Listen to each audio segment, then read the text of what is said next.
通勤通学中の皆様おはようございます。ドクターの世界時事ニュースの時間です。さあ本日はですね、エヴァンゲリオンからの話題になります。先日からですね、エヴァンゲリオンの放送30周年記念で特別上映されました、会場限定で公開された短編映画。これがですね、海外でリークされたということで、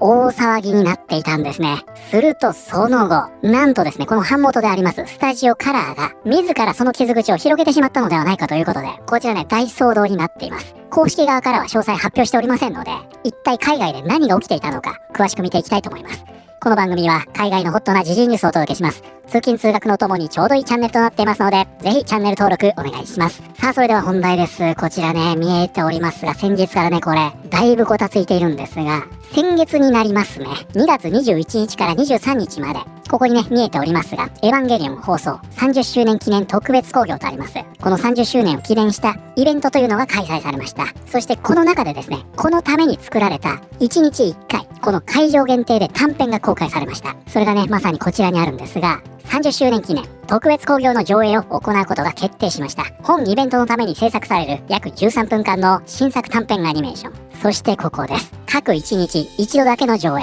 会場限定映像として世界初披露となります。ということで、もうね、この会場に行った人しか見ることができない、一般の方は見ることができない特別な短編映像だったと。つまり21日から23日なので、これが1日1回でしょ。全世界でたった3回しか上映されないという、もうスーパープレミアム映像だったんですね。で、一応ね、こちらにイベントの概要があるんですが、ここね、協賛企業による PR ブースが出展されていると。そして作品の貴重な制作資料などもご覧いただけます。で、さらにこの下ですね、監督、声優陣を含む出演者を迎えての多彩なステージを予定していますと。で、価格帯としてはですね、こちらですね、なんかね、映像メインで楽しむ場合は8800円。そしてその下ですね、先ほど言っていました監督や演者、これらが出演するイベントを鑑賞するには A 席28,000円、S 席36,000円。さらにその両方を楽しむには、こちらですね、43,000円。そしてその下ね、プラチナパスというのがあるんですね。この違いがね、ちょっとよくわかりませんが、最上位チケットで10万円ということで、ここまで行くとね、かなりのインパクトがありますが、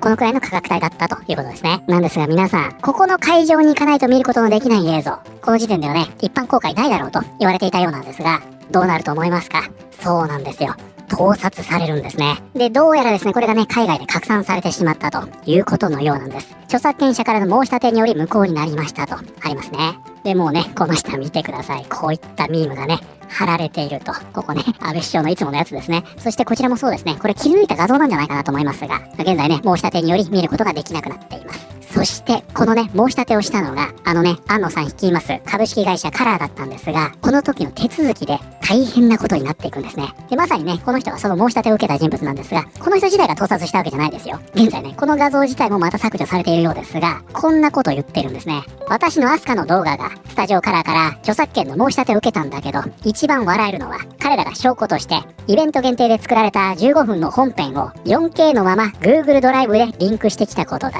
ここね、マジウケると言ってるんですよ。そしてこの方もそうですね、チビレビューという、主にね、日本のアニメの騒動を取り上げている YouTuber ですが、スタジオカラーがエヴァンゲリオンの投稿について著作権の申し立てを行ってきました。そのメールの中で彼らは誤ってエヴァンゲリオンの特別イベント以外では絶対に上映されないはずの15分の映画全編を送ってきました。覚えている人もいると思いますが、数週間前に彼ら自身がこれはストリーミングでは公開されないと言っていたものです。ところがなぜかそのメールには映画全編が添付されていて、ダウンロードまでできる状態になっていました。しかも画像は本当に高画質で、ほぼ最高画質と言っていいレベルでした。さらに、誰に対して著作権の申し立てを行ったかという情報も全て明かされていました。つまり、その削除通知を受け取った他の人たちも、おそらく同じファイルが添付された状態になっているはずです。今回の削除対応では、誰かがとんでもないミスをしています。本当に大失敗です。I could straight up download it. Like, that's crazy. Like, they didn't even put safeguards. Like, they didn't even try to, like, protect it or... Oh boy. Someone is going to lose their job.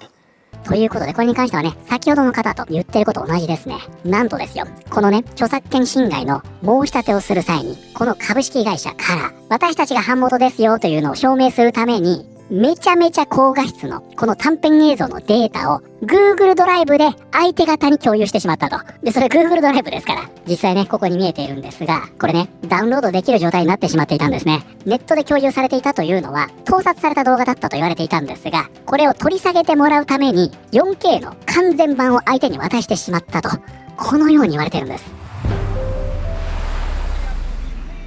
で、もうこれに関しましてはね、これ4ちゃんになりますが、大騒ぎとなっておりまして、何が起きてるんだと。こんな話聞いたことないと。このように言われているんですね。で、その後ですね、こちらね、3月7日になります。株式会社カラー。これについての声明を発表することになります。株式会社カラーでは、上映された短編アニメーションの現地盗撮映像の削除対応作業を進めてまいりました。当該映像は会場限定上映として用意しており、無断での撮影、公開を固くお断りしてきたものではありますが、それを無視した一部の来場者による盗撮及び違法アップロードが横行してしまっていることを受け、2月21日夜より SNS 上に投稿された違法投稿に対して削除申請の通報作業を行ってまいりました。しかしながら、X の削除申請の際、映像の著作権を証明するために記述したアクセス情報が X の使用により盗撮映像を投稿したアカウント側に開示されました。その結果、本来社外に提供するつもりではなかった公式データが一時的に外部からアクセス可能な状態となり、3月7日早朝、データをダウンロードした盗撮映像投稿者から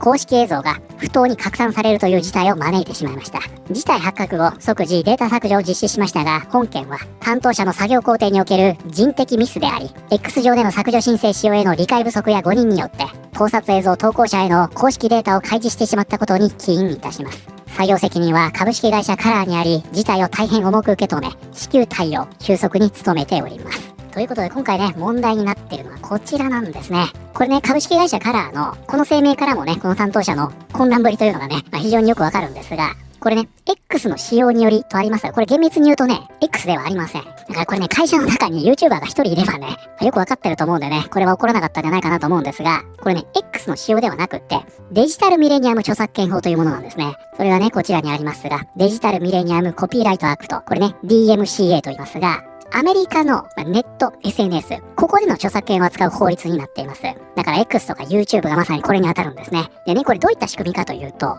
今回ね、一旦株式会社カラーの視点でこれをお話ししますが、自分たちの版権というのが米国の SNS で悪用されている、侵害されていると思ったら、著作権侵害の申し立てをしますよね。その時に、これはね、自分たちの権利ですよというのを証明するものを添付するんですね。するとそれはですね、申し立てを受ける側に全て共有されます。そして、その証拠を相手方が吟味し、これは確かにあなたの権利ですね。申し訳ございませんでしたと、そのアップしたものをね、取り下げるケースもありますし、いやいや違うよと、これは私の権利ですよと言って、この証拠に対しさらに申し立てをする。こういった選択になっていくわけですね。つまり、このシステムというのを、このスタジオから知らなかったと。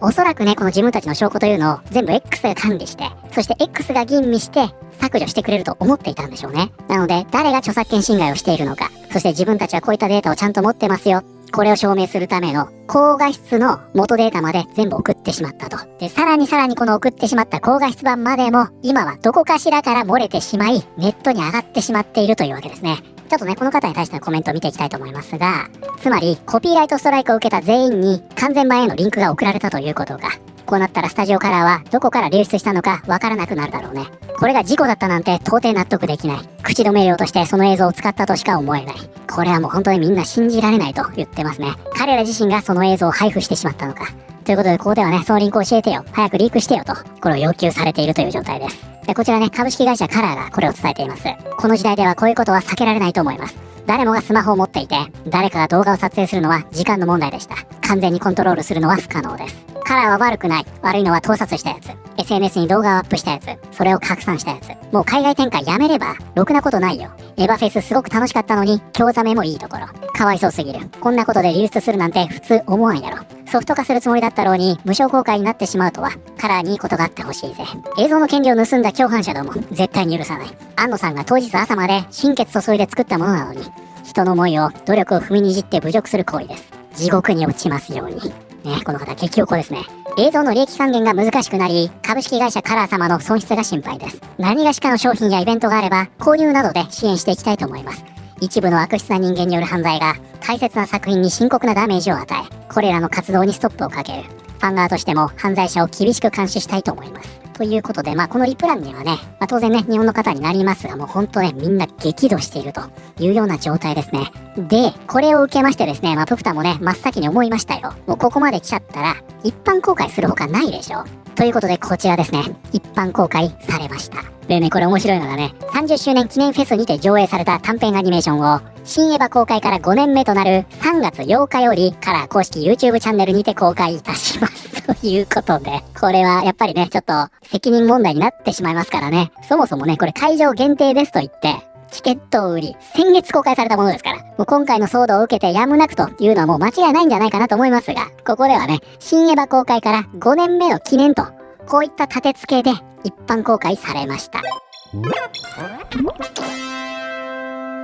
それがね、もうまさにこちらにもあるんですが、ファミツー .com さんですね。アスカ主役のエヴァンゲリオン放送30周年記念特別興行。短編アニメが3月4日午前0時より YouTube で無料公開。そしてここです。新エヴァ公開5周年に合わせてということで、一応ですね、あくまでも周年記念で、会場限定ということだったんだけど、これ公開しますということで、一般公開に踏み切りました。で、こちらがね、その翌日になります。3月8日ですね。皆さんから見て昨日ですか。このエヴァンゲリオン公式一応ね、こんな投稿もしています。短編アニメーションをカラー公式 YouTube チャンネルにて公開しました。現在、イベント時の盗撮、流出による違法映像の視聴、並びに SNS 拡散防止対応に大変苦慮しております。よろしければぜひカラー公式 YouTube チャンネルでのご視聴いただけますと幸いです。ということで、一応ね、今回の件、盗撮があったから一般公開に踏み切りましたとは直接は言っていないんですが、ここで匂わせていると、こういう状態になっているんですね。ですので皆さんね、このリンク概要欄に貼っておきますので、先ほどの方もね、何がしかの形でこれが収益になるように還元したいと言っておりましたが、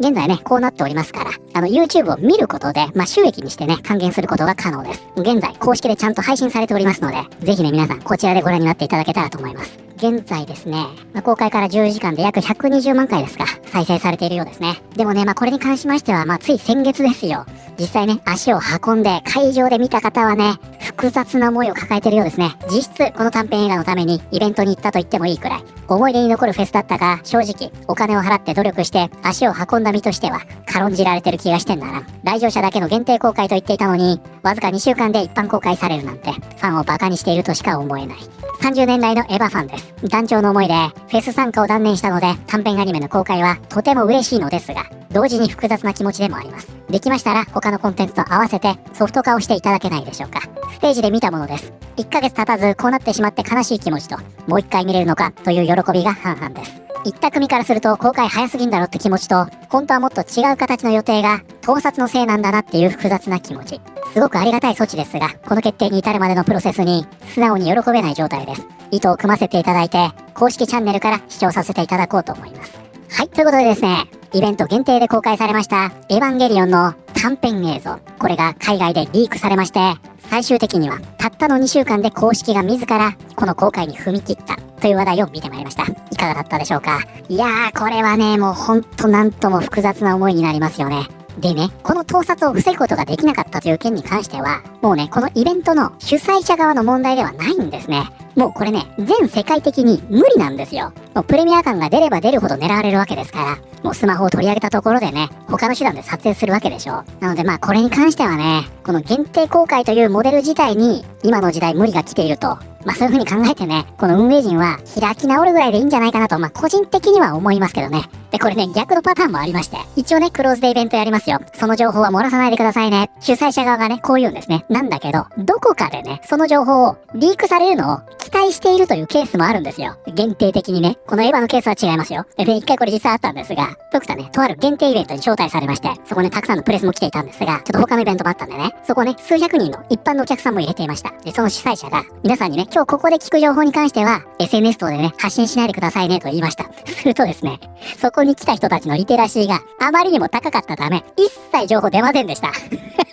これによりですね、プロデューサーちょっとね、予定が狂ってしまいまして、本当はね、リークされて、いや、仕方ないなって言って公開するとこまで想定していたんですが、出なかったんですね。その結果、自ら喋るというね、そんなこともありましたが、記憶に新しいところで言いますと、マーベルでもそうだったでしょ。アベンジャーズ・ドゥームズデー、予告編は会場限定で、小出しにしていくという、戦略だったんですよね。ただ結局のところこれもね、盗撮され、ネットにアップされ、YouTube で公開することになったと言われていますよね。なので今の時代、会場限定というのがそもそも無理と、こういう時代になってきてるんじゃないかなと思います。悲しいですけどね。それが現実と。ただ今回ね、一つ大きな問題が浮上したなと思うのは、その後の対応ですよね。これやっぱりね、DMCA のシステムを知りませんでしたと。これが人的ミスだと、このようにね、株式会社カラーは言ってるわけですが、これね、割と基本的な知識なので、やっぱり基本的にね、日本のこういった企業というのは、その著作権侵害の申し立てをするというのが、日常的にないというのが露呈したんじゃないかなと思うんですよね。だからほら、よく言われるでしょ。日本のね、こういった IP というのが海外で